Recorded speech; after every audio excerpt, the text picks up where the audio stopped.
Shalom Bapak Ibu, selamat pagi, apa kabar? Saya berharap kita semua dalam keadaan baik. Pagi hari ini kita akan merenungkan firman Tuhan, tetapi sebelumnya mari kita berdoa. Tuhan Allah Bapa kami yang di surga, kami bersyukur dan berterima kasih.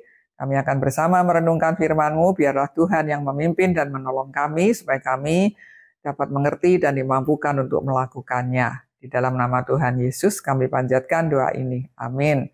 Bapak Ibu, saya akan mengajak kita membaca bagian firman Tuhan dari Yesaya pasal 43 ayat 1 sampai 7, tapi saya akan membacakan ayat 1 sampai 3a saja. Demikian firman Tuhan.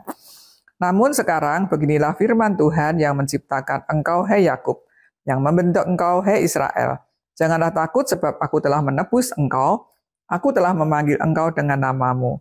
Engkau adalah milikku. Apabila engkau menyeberang melalui air, aku akan menyertai engkau. Atau melintasi sungai-sungai, engkau tidak akan dihanyutkan. Apabila engkau berjalan melalui api, engkau tidak akan dihanguskan. Nyala api tidak akan membakar engkau. Sebab akulah Tuhan Allahmu yang Maha Kudus, Allah Israel Juru Selamatmu. Saya akan mengambil tema, Tuhan penyelamat dan sumber kuatku.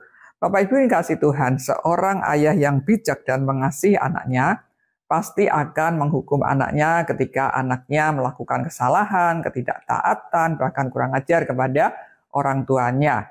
Nah, seorang ayah sedang menghukum anaknya, yaitu misalnya dengan tidak boleh lagi menggunakan handphone selama 1 minggu untuk mendisiplin anaknya atau memberikan hukuman anaknya dan meminta orang tuanya, mamanya, kakaknya untuk membantu memantaunya.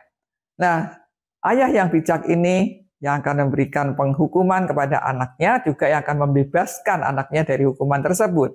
Nah, ketika sudah sekian waktu yang ditentukan, akhirnya sang ayah ini membebaskan anaknya dan tentunya juga dinasehatin begitu ya, sebelum dibebaskan supaya tidak lagi melakukan kesalahan yang sama. Nah, demikian juga dengan bangsa Israel. Bangsa Israel yang tidak lagi taat kepada Tuhan, melawan Tuhan, melakukan penyembahan berhala, akhirnya Tuhan membiarkan mereka ada di dalam pembuangan dan penindasan bangsa lain, yaitu bangsa Babel. Tetapi Tuhan yang menghukum bangsa Israel, Tuhan juga yang sudah memilih bangsa Israel, memanggil bangsa Israel menjadi bangsa atau umat pilihannya. Dan manusia berharga di mata Tuhan. Bangsa Israel pun berharga di mata Tuhan. Sehingga Tuhan sendiri yang memberikan pembebasan kepada bangsa Israel, supaya dimerdekakan dari pembuangan di Babel. Nah, Bapak Ibu yang kasih Tuhan, kitab yang ditulis oleh Nabi Yesaya ini merupakan kitab nubuatan yang menunjuk kepada Yesus Kristus Sang Mesias. Yesus yang adalah Sang Penebus umat manusia dari belenggu si iblis. Sekalipun manusia sudah jatuh ke dalam dosa, tapi kita adalah berharga di mata Tuhan. Sehingga Tuhan sendiri yang memberikan anugerahnya untuk membebaskan kita, memberikan pengampunan kita atas kuasa iblis tersebut. Nah, Bapak Ibu kasih Tuhan, Tuhan Yesus sendiri yang datang ke dunia. Dia yang berkorban, dia yang mati di atas kayu salib untuk memberikan pengharapan kepada setiap orang yang percaya kepada dia dan mau menerima Tuhan Yesus sebagai Tuhan dan Juru Selamat pribadi. Sehingga tidak lagi ketika kita percaya Tuhan Yesus dihukum di dalam hukuman karena dosa, tetapi kita akan mendapatkan kehidupan yang kekal. Nah, Bapak Ibu yang kasih Tuhan, bukan hanya keselamatan jiwa saja yang kita dapatkan ketika kita percaya pada Tuhan Yesus, tetapi juga ada janji pemeliharaan, ada janji penyertaan, ada berkat Tuhan di dalam kehidupan kita. Kita tahu bahwa kita ini dalam dunia ini menghadapi berbagai macam tantangan, pencobaan, kesulitan, masalah-masalah, tetapi ingat, kita tidak perlu takut karena ada Tuhan Yesus yang selalu menyertai kita.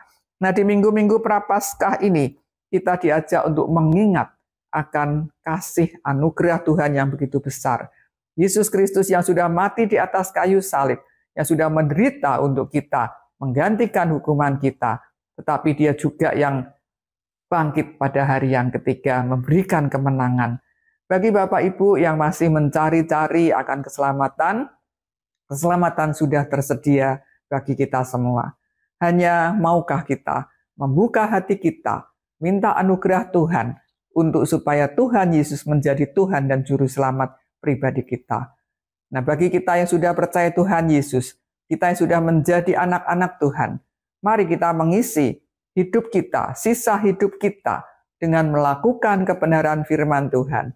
Hidup seturut akan jalan Tuhan, supaya hidup kita boleh semakin hari menjadi semakin serupa dengan Kristus, dan kita hidup memuliakan Tuhan, sehingga kita pun hidup dimuliakan di dalam Tuhan.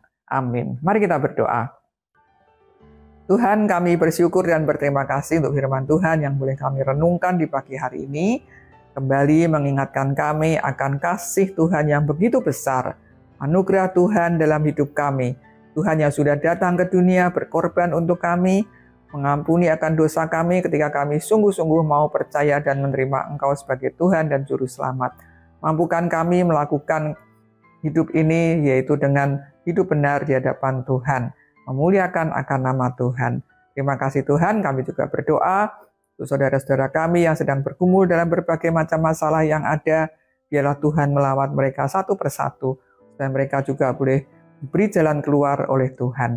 Terima kasih Tuhan, di dalam nama Tuhan Yesus kami panjatkan doa ini. Amin. Selamat pagi, selamat beraktivitas. Tuhan Yesus memberkati kita semua. Amin.